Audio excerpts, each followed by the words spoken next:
Saudações, meus caros. Esse vídeo aqui é para a gente falar de um dos eventos mais importantes do século XX, a Revolução Russa. Então, assim como outros vídeos, a ideia aqui não é falar tudo sobre a Revolução Russa, todos os eventos, todas as consequências, mas pegar as características principais, o que tem de mais importante que você precisa saber sobre a Revolução Russa. Bom, primeira coisa é a gente falar sobre as causas, o que motivou a Revolução. Para isso é necessário entender qual era a situação da Rússia no começo do século XX. Então, a Rússia ainda era um país extremamente atrasado social, política e economicamente.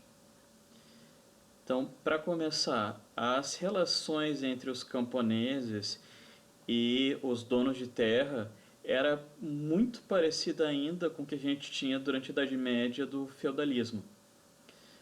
Os camponeses não eram mais servos dos donos de terra, mas era uma relação ainda muito próxima disso.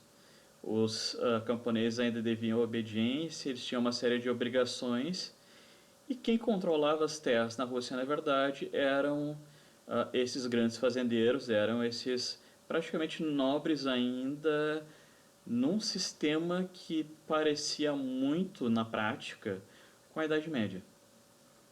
Bom, a economia russa era bastante atrasada em relação aos outros países da Europa, primeiro porque era extremamente dependente da agricultura e praticamente não tinha uma produção industrial. Então, as poucas indústrias que tinham em território russo, elas eram bem atrasadas e elas eram controladas pelo capital estrangeiro. O que isso quer dizer? Que empresas de outros países, empresas inglesas, alemãs, francesas, tinham o seu capital, o seu dinheiro, os seus lucros iam para esses países. Essas empresas investiram seu capital para montar essas fábricas na Rússia e os lucros iam para esses países. Politicamente, a Rússia estava quase ainda ainda no absolutismo. A monarquia na Rússia era conhecida como czarismo, que esse czarismo, na verdade, é uma referência ao César, aos Césares, aos imperadores do antigo Império Romano. A Rússia tinha essa concepção de que ela seria uma herdeira direta do Império Romano. Então o imperador russo era chamado de czar. Esse czar, ele era assim, controlava tudo quase ainda no sistema absolutista, ele controlava tudo com mão de ferro, ele não dava espaço para participação política, obviamente nem da população mais pobre, mas nem mesmo de empresários, de ricos burgueses na Rússia, também não tinha essa participação política. Então, esse é o quadro geral. Economicamente atrasada, socialmente com muitas desigualdades, principalmente no campo, e politicamente bem autoritária, controlada pelo czar. Esse é todo é o conjunto de situações que vão ser as principais causas para a revolução. Mas essas causas só vão se juntar a partir de um gatilho, a partir de alguma coisa que vai dizer, olha, não dá mais. Algo que junte as preocupações, os interesses de grande parte da população. E isso foi a Primeira Guerra Mundial. Então, esse gatilho vai se dar a partir do momento que a Rússia entrar numa grande crise econômica e social por causa da Primeira Guerra. A Rússia vai ser um dos principais atores para o começo da Primeira Guerra Mundial, em 1914, só que vai acumular uma série de derrotas em batalhas contra os alemães, desde o começo. os russos não vão ser páreos para o exército alemão. E isso vai piorar ainda mais uma economia que já era atrasada, que já tinha problemas desde antes da guerra. Então a mistura desse cenário de queda econômica, um autoritarismo cada vez maior, um governo que não queria ouvir nem o que a sua elite, nem o que o povo pensava sobre a guerra, essas coisas juntaram os interesses de um pequeno grupo de burgueses, de liberais que existiam na Rússia, dos camponeses que não aguentavam mais trabalhar para um governo autoritário explorador e principalmente os trabalhadores das cidades. Então esse grupo pequeno em relação aos camponeses, mas era um grupo bastante importante intelectualmente, bastante mobilizado dentro da sociedade russa. Então esses grupos vão acabar se juntando, tendo como grande bandeira a saída da Primeira Guerra. Bom, aqui tem uma imagem que representa bastante essa situação. A Rússia chegou a um ponto de que até os soldados não queriam, estavam protestando contra a participação da Rússia na guerra. Então aqui essa imagem representa soldados marchando, protestando já em 1917, ou seja, já no ano da Revolução, protestando contra o governo e defendendo o comunismo. Ou seja, mesmo partes do exército já estavam contrárias ao governo no começo de 1917. Muito disso se deu por causa dessa insistência do governo em participar em uma guerra em que a Rússia só tinha a perder. Então, em 1917, a gente chega ao limite disso. A crise já estava assim numa situação insuportável. Desde 1905, na verdade, principalmente a população mais pobre já fazia protestos, a gente já tinha uma série de greves de trabalhadores nas cidades, mobilizações, protestos no campo também. Mas em 1917, por causa da crise com a Primeira Guerra, que a gente vai ter as ações diretas para derrubar o czar. Então, em fevereiro de 1917, a pressão já está tão grande contra a monarquia que o czar Nicolau II acaba saindo do poder. Só que quem assume nesse momento é um grupo de liberais, é um grupo de pequenos burgueses que assumem o governo, começam a fazer uma abertura política, mas ainda não tiram o país da guerra. E é justamente por essa, digamos assim, desmobilização, por essa falta de um pulso firme para dizer, olha, tomar essa decisão importante para a Rússia, que era abandonar a guerra e se reorganizar, isso faz com que boa parte da população, principalmente das cidades, acabe apoiando o movimento comunista. Um movimento que surge nas cidades com grupos de operários chamados de sovietes, daí que vai vir o nome depois União Soviética.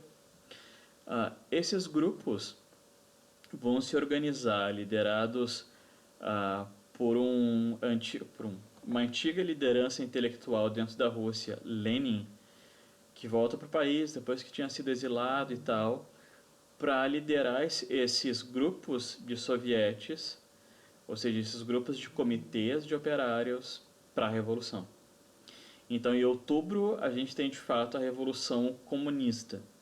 Nesse momento, o povo, os operários das cidades, tomam o poder, tiram o governo, pegam em armas. A gente vai ter pequenos focos de conflito armado mesmo nas grandes cidades da Rússia. E a partir daí sim, a gente começa a ter um governo no modelo comunista. Então é a Revolução de Outubro de 1917 que une esses, principalmente operários das cidades, que é de fato a Revolução Comunista Russa, liderados por Lenin. Então aqui algumas imagens, aqui o czar Nicolau II e a sua família, que acabam sendo executados em 1918.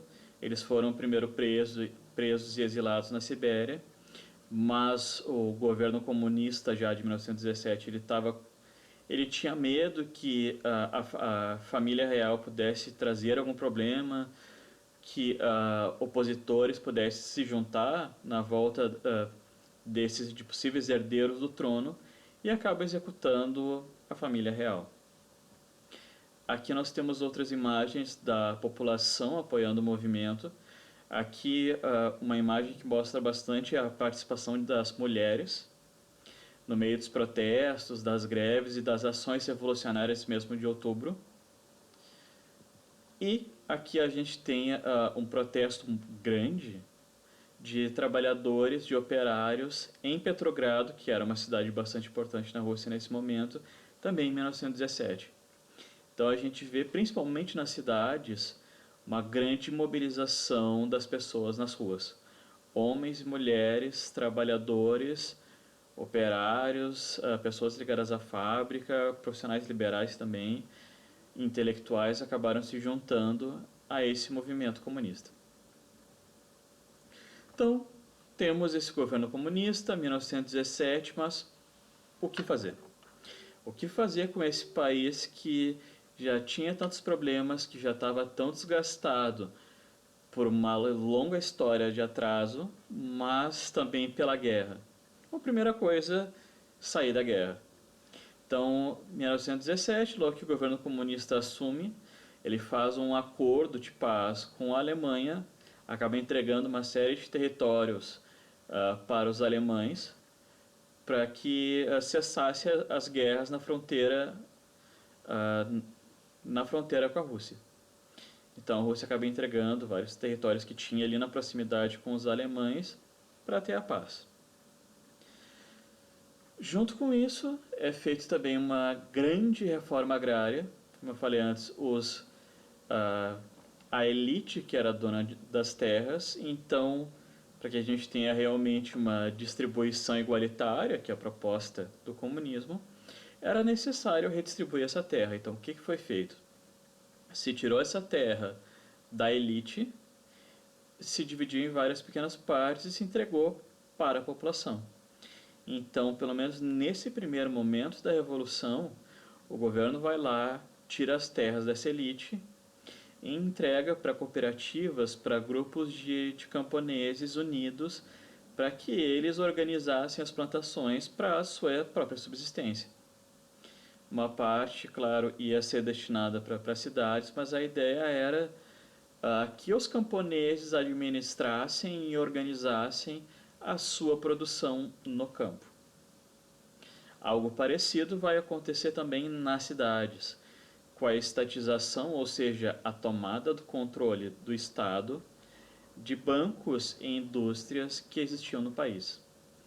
Ou seja, um banco inglês que existia na Rússia, o governo tomou para o Estado russo. Uma indústria lá que foi construída com capital francês. Veio lá o governo, pegou para o Estado russo. E, pelo menos nesse primeiro momento, o governo entregou o controle dessas fábricas para os comitês de operários. Então os operários se organizavam, distribuíam os lucros da produção dessas fábricas, com uma ideia de, obviamente dentro do comunismo, salário igualitário. Bom, eu não vou explicar aqui o que é o comunismo, porque teria que ser toda uma outra aula, todo um outro vídeo para explicar detalhadamente isso. Mas a base do comunismo é, pelo menos do comunismo proposto por Karl Marx, que era a base do comunismo colocado por Lenin no começo da Revolução, era justamente isso.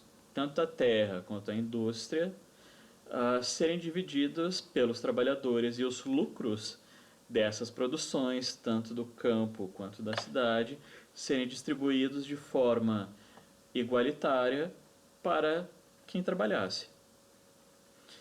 Então aqui a gente tem uma ideia assim de uma ditadura do proletariado, uma ditadura dos trabalhadores, com a ideia de que, olha, é o grupo de trabalhadores que vai governar, é o grupo de trabalhadores que vai ter o controle dos meios de produção. E isso que foi feito na Rússia logo no começo. Pelo menos no começo, como a gente vai ver daqui a pouco. Além disso, vários serviços públicos, como iluminação pública, serviço de correios, segurança, tudo isso era fornecido gratuitamente pelo governo. Então, alguns serviços básicos ali, o governo se comprometeu a fazer de forma gratuita para a população. E um outro acontecimento, uma outra ação importante. Bom, a Primeira Guerra termina em 1918. 1918, dentro da Rússia, a gente já tem uma tensão entre esse governo comunista que está reorganizando o país e opositores. Antigos aliados da coroa, nobres, enfim, uma série de pessoas que tinham interesses políticos e econômicos ligados à antiga forma, ligados não só ao czar, mas às suas ações anteriores. Ou seja, vários empresários de países estrangeiros queriam a queda, evidentemente, do governo comunista. E não só isso. Vários vizinhos da Rússia se preocupavam que o seu povo fosse fazer a mesma coisa. Então, para conter uma possível ameaça de comunismo internacional, que o comunismo russo se espalhasse pela Europa, vários vizinhos da Rússia acabaram entrando numa guerra civil, ou seja, numa guerra dentro da Rússia. Países vizinhos acabaram interferindo contra esse governo comunista. Então se forma, principalmente com a liderança de Leon Trotsky, o Exército Vermelho, que seria o exército comunista que ia lutar contra os opositores ao regime, o chamado Exército Branco, que era formado não só por apoiadores do czar de fora, de dentro da Rússia, mas também de fora, de exércitos estrangeiros. Aqui a gente tem uma imagem desse Exército Vermelho, liderados pelo Sr. Trotsky, aqui, esse senhorzinho de óculos, Lenin aqui do lado. Se não me engano, esse aqui é o Trotsky, sim. Ou é esse aqui? Eu acho que é esse aqui. Enfim, Trotsky é um dos três ali do meio, eu não sou muito bom de fisionomia. E a Guarda Vermelha juntas aí no contexto da Guerra Civil. Para fechar então nosso assunto sobre a Revolução Russa. Bom, o Exército Vermelho vence em 1921 essa Guerra Civil. Os comunistas conseguem então estabilizar a sua liderança dentro do país, mas o país estava numa crise absurda. Imagina um país que tinha acabado de sair da Primeira Guerra, que já tinha um atraso econômico e agora passou por uma nova guerra civil, enfim, um conflito extremamente intenso que trouxe uma série de problemas para o país. Então era necessário reorganizar tudo. A opção tomada por Lenin foi, bom, talvez não das melhores, mas enfim, agora no momento não cabe julgar, mas vamos entender o que aconteceu. Então, para tentar modernizar o país, para tentar melhorar a produção econômica do país, Lenin propõe esse NEP, uma nova política econômica para o país, que vai trazer uma série de mudanças. Primeiro, se vai incentivar a produção de excedentes na agricultura, ou seja, que os camponeses produzam cada vez mais não só para o seu consumo, mas para vender também. Então aqui a gente já tem um incentivo ao capitalismo em pequena escala dentro da Rússia. Então esse excedente que esses camponeses produziriam, ele seria encaminhado tanto para exportação quanto para um comércio local incentivado pelo governo, para que o campo, para que esses grupos de camponeses produzam cada vez mais. Então aqui a gente já tem uma interferência do governo direta na produção agrícola. Segundo, o governo vai reabrir algumas pequenas empresas particulares, principalmente de capital estrangeiro, ou seja, a base do comunismo é o fim da propriedade privada, ou seja, toda a produção do país, num comunismo teórico pelo menos, ele teria que ser dividido pela população em toda escala. E aqui, com essa medida, a Rússia acaba abrindo espaço para tu voltar a ter pequenas lojas, pequenas empresas ou até fazendas particulares. Ou seja, pessoas tendo o seu lucro individual, sem ser algo coletivo.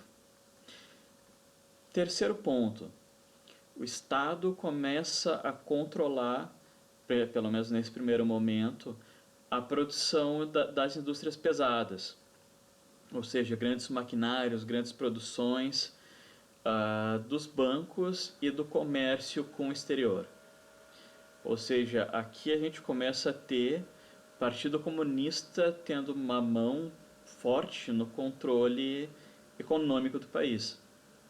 Antes, ali em 1917, eram os trabalhadores que administravam, dividiam os lucros, organizavam a produção de todas as indústrias. Agora a gente já começa a ter uma intervenção pesada do governo na indústria e na economia. Isso vai piorar bastante, isso vai ser ainda mais forte, esse controle da produção, até com metas com Stalin. No NEP do Lenin ainda não é algo tão forte assim, mas a gente já começa a ir para esse caminho. Bom, como a proposta era modernizar a produção russa, o governo vai acabar apelando para o uso do capital estrangeiro e vai acabar chamando técnicos para modernizar suas indústrias.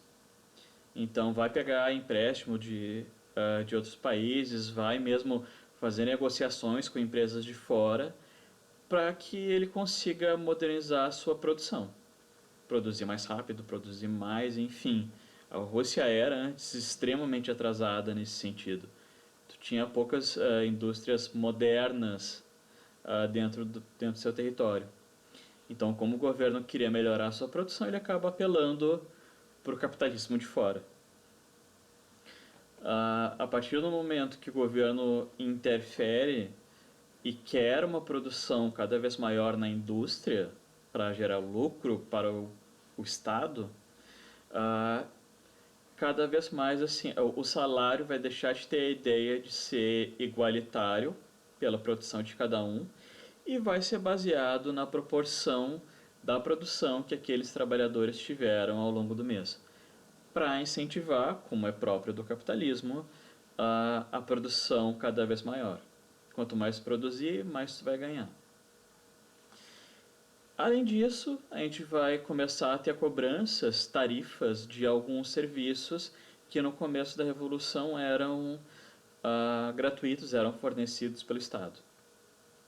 Então esse conjunto de mudanças tem como objetivo tirar a economia russa do buraco e fazer com que o país comece a ser competitivo em relação à economia dos outros países.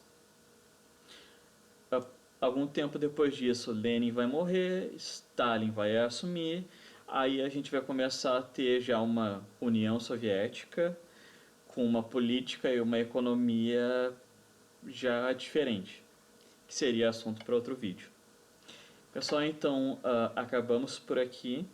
Eu quis trazer então essa sequência geral dos acontecimentos da Revolução Russa e esses primeiros passos dessa nova Rússia comunista, em que no começo foi bastante voltada para a participação popular, tanto no campo quanto na cidade, mas que depois da Guerra Civil acabou indo para um outro lado, para que algumas pessoas chamam de capitalismo de Estado. O que na prática é o governo interferindo, o Estado, controlando a política e a economia para si. Bom, por hoje ficamos aqui. Bons estudos para vocês. Até outro momento. Abraço.